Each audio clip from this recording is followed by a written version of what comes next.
Hello বন্ধুরা, Shweta village food cooking চ্যানেলে আপনাদের সবাইকে স্বাগত জানাচ্ছি। আশা করছি আপনারা সবাই খুবই ভালো আছেন আর সুস্থও আছেন। আর এদিকে আমিও কিন্তু বেশ ভালো আছি। তো যাই হোক, আজকে আমি একটা ছোট্ট রেসিপি নিয়ে হাজির হয়ে গেছি। আজকে বানাবো সিমের বড়া বা সিমের চপ। আপনারা অনেক রকমের চপ বা পকোড়া বা এরকম বড়া খেয়েছেন, তবে আজকে আমি সিমের বড়া বানাবো বা সিমের পকোড়াও বলতে পারেন, চপও বলতে পারেন। একদম দারুণ মুচমুচে আর ভীষণ সহজ কিন্তু রেসিপিটা। গরম ভাতের সঙ্গে ডাল দিয়ে খেতে ভীষণ ভালো লাগে, বা সন্ধেবেলায় কিন্তু খেতে মুড়ি দিয়ে সঙ্গে দারুণ লাগবে। কোনো রকমের আলুর চপের চেয়ে কম কিন্তু হবে না, খেতে খুব সুন্দর লাগবে। চলুন তাহলে রেসিপিটা দেখে নেওয়া যাক। তো এখানে আমি কচি কচি সিম নিয়ে নিয়েছিলাম। মানে বন্ধুরা, সিমের চপটা বানানোর জন্য এরকম কচি সিমই নিতে হবে। এরকম একটু বড় সিম কিন্তু নেওয়ার দরকার নেই। এগুলো নিলে কিন্তু একটু বেশিক্ষণ সময় ধরে কিন্তু ভাপিয়ে নিতে হবে। এরকম কচি সিম হলে কিন্তু খুব ভালো হবে পকোড়াগুলো বা বড়া বা চপ যাই বলবেন। তো এখন সিমগুলোকে একটু এপিট ওপিট ভালো করে কেটে নিয়েছিলাম, মানে মুখটা আর পিছন দিকটা কেটে নিয়েছি। নিয়ে কিন্তু ধুয়ে নিয়েছি ভালো করে। কড়াইতে জল বসিয়ে দিয়েছি আর শিমগুলোকে দিয়ে কিন্তু 3 মিনিটের মতন আমি ভাপিয়ে নেবো। এর থেকে বেশি সময় কিন্তু ভাপানোর প্রয়োজন নেই, কারণ এগুলো কিন্তু কচি শিম। যদি আপনারা একটু বড় শিম নেন, মানে একটু বড় বড় শিম যেগুলো হয়, তাহলে কিন্তু 5 মিনিট রাখবেন। 5 মিনিটের মধ্যে তুলে নেবেন কিন্তু। এখন শিমগুলোকে জল থেকে ঝারিয়ে নেব আর একটু কিন্তু ঠান্ডা করে নেবো। আর সেই সময় আসল যে কাজটা, সেই কাজটাই করে নেবো, বেসনের ব্যাটারটা বানিয়ে নেব। মানে চপ বানানোর জন্য যেটা আসল ব্যাপার।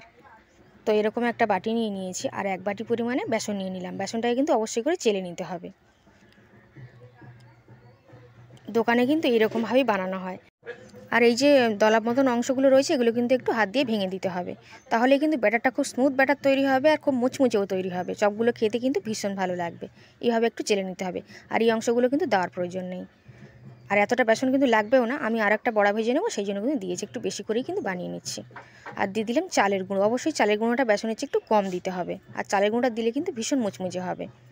আর চালের গুঁড়োটা ছাড়াও বানানো যাবে, তবে অতটা মুচমুচে হবে না। দিয়ে দিচ্ছি স্বাদ মতন লবণ, দিয়ে দেবো অল্প করে জিরে গুঁড়ো, ধনিয়া গুঁড়ো, আর দিয়ে দেবো সামান্য পরিমাণে লঙ্কার গুঁড়ো, আর সামান্য দিয়ে দেবো হলুদ গুঁড়ো। এখানে আপনারা চিলি ফ্লেক্স দিতে পারেন, কালো জিরে দিতে পারেন, ধনে পাতা কুচুনো দিতে পারেন। খেতে কিন্তু ভীষণ ভালো লাগবে ওগুলো দিলে। তবে আমি কিন্তু খুবই সাধারণভাবে বানাবো, ঘরে থাকা অল্প কিছু উপকরণ দিয়েই বানিয়ে ফেলবো। তো সমস্ত উপকরণগুলোকে খুব ভালো করে এইভাবে মিশিয়ে নিয়েছি। আর যতটা বেসন নিয়েছি যে বাটি মাপ করে, ঠিক ততটা জলই কিন্তু লাগবে এটা। তবে জলটা একসঙ্গে সব দিয়ে দেবেন না, অল্প করে জলটা দেবেন। আর এইভাবে বেসনের ব্যাটারটা কিন্তু বানিয়ে নিতে হবে। তবে হাত দিয়েও বেসনটা কিন্তু বানালে ভালো হয়, বা একটা চামচ দিয়েও কিন্তু বানিয়ে নিতে পারবেন। এরকম করে বেসনটাকে খুব ভালো করে কিন্তু একটু ফেটাতে হবে। আর বাকি যে জলটুকু রয়েছে সেটুকু কিন্তু দিয়ে দেবো। ওর থেকে বেশি আর একদম জল কিন্তু দেওয়ার আর দরকার নেই। আর বেসনটা ফেটাতে ফেটাতে বেসনটা কিন্তু একটুখানি ফেড কালার হয়ে যাবে, মানে অন্য কালার হয়ে যাবে। তখনই বুঝতে হবে বেসনটা খুব ভালোভাবে কিন্তু ফেটানো হয়ে গেছে। তবে এই সময় আমি একটু ফেটিয়ে কিন্তু একটু রেখে দেবো 2 মিনিটের জন্য। তো 2 মিনিট আমি রেখে দিয়েছিলাম, যেহেতু চালের গুঁড়োটা রয়েছে, তো সেই জন্য একটু রেখে দিয়েছিলাম। আর খুব ভালো করে এইভাবে কিন্তু ফেটতে হবে। সেই জন্য বেসনের ব্যাটারটা কিন্তু একটা বড় জায়গাতে আপনারা বানিয়ে নেবেন, যাতে ভালো করে ফেটলে অসুবিধা না হয়। আর ব্যাটারটা এখন দেখেই বুঝতে পারবেন, জানি না ক্যামেরাতে কেমন দেখতে পাচ্ছেন, যে বেসনটা ফেটতে ফেটতে কিন্তু একটা হালকাও মনে হবে আর স্মুথ ব্যাটার হয়ে যাবে, আর কালারটাও কিন্তু চেঞ্জ হয়ে যাবে। তখনই কিন্তু বুঝে নেবেন ব্যাটারটা কিন্তু একেবারে চপ রেডি করার জন্য তৈরি হয়ে গেছে। তো এরকম ঘনত্বের কিন্তু বানিয়েছি। তো কড়াইতে তেল দিয়ে দিয়েছি, তেলটা গরম করে নেব। আমি কিন্তু এখানে সাদা তেলেই চপগুলোকে ভেজে নেব। তো 1 চামচ তেল তুলে ব্যাটারের মধ্যে দিয়ে নিলাম। খুব ভালো করে এভাবে কিন্তু মিশিয়ে নেব। এতে করে কি হবে, চপগুলো কিন্তু খুবই মুচমুচে হবে আর অনেকটা সময় পর্যন্ত মুচমুচেও থাকবে। গরম তেলটা তুলে কিন্তু এর মধ্যে দিয়ে নিতে হয়। আর শিমগুলোকে ব্যাটারের মধ্যে ভালো করে এইভাবে চুবিয়ে নিতে হবে। ভালো করে মানে এপিট ওপিট ভালো করে কোট করে নিতে হবে বেসনের ব্যাটারে। তারপর কিন্তু তেলের উপরে ছেড়ে দেব। আপনারা খুব সহজেই কিন্তু এটা বানিয়ে নিতে পারবেন। যে কোনো নিরামিষ দিনে বানাতে পারেন, আমিষ দিনেও বানাতে পারবেন। কিন্তু যারা ধরুন শিম পছন্দ করে না, তারাও কিন্তু খুবই পছন্দ করবে। এইভাবে তেলটা কিন্তু একটু ছিটিয়ে ছিটিয়ে দিতে হবে। আমি এখানে কথাগুলো একটু তাড়াতাড়ি বলছি, কারণ পাশে আবার হরিনাম চলছে, তাদের গানটা আবার চালু করেও দিল এর মধ্যে। তো যাই হোক, এটা জুড়ে আছে, জুড়ে থাকলে অসুবিধা নেই, ভাজবার পর কিন্তু ছেড়ে যাবে। দেখুন কতটা ফুলকো তৈরি হয়েছে। আর আপনারা যদি বেসনটা এতটা ফেটাতে না পারেন, অল্প একটু খাবার সোডাও দিয়ে দিতে পারেন, তাহলে অসুবিধা নেই। তবে বেসনটা না ফেটালে খাবার সোডা দিয়েও কিন্তু কোনো কাজ হবে না। তো দেখুন এইভাবে লাল লাল মুচমুচে করে তুলে নিয়েছি। আর তারপর বাকি ব্যাচেরগুলো এইভাবে কিন্তু ভেজে নেব। এইভাবে উল্টে পাল্টে দিতে হবে, একটু তেল ছিটিয়ে দিতে হবে, দিয়ে মুচমুচে করে লাল লাল করে ভেজে নিতে হবে।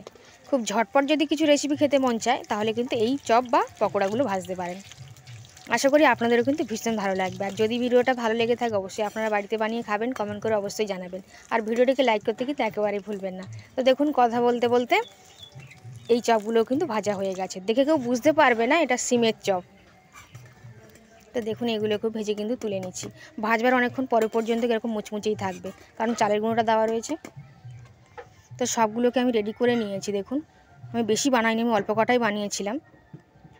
তো দেখুন সবগুলো কত সুন্দর দেখতে লাগছে দেখুন। আর যতটা সুন্দর দেখতে হয়েছে ততটা মুচমুচে হয়, আর খেতেও কিন্তু দারুণ লাগে। আর বানানো তো আপনারা দেখলেন, এরপর থেকে আপনাদের আর অসুবিধা হবে না। তো বন্ধুরা আশা করছি আজকে সিমের পকোড়া রেসিপিটা আপনাদের বেশ ভালো লেগেছে। ভালো লাগলে অবশ্যই ভিডিওকে লাইক করবেন, চ্যানেল নতুন এসে থাকলে চ্যানেলটিকে সাবস্ক্রাইব করে নেবেন।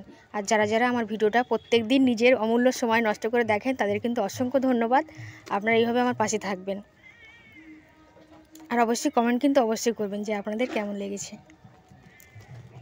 কতটা মুচমুচে হয়েছে দেখুন, ভাজা কিন্তু হয়ে গেছে, তারপরেও ভিডিও করেছি, তারপরেও এখনও কিন্তু অতটাই মুচমুচে রয়েছে। আজ তাহলে এই পর্যন্তই, আবার হাজির হব আমি।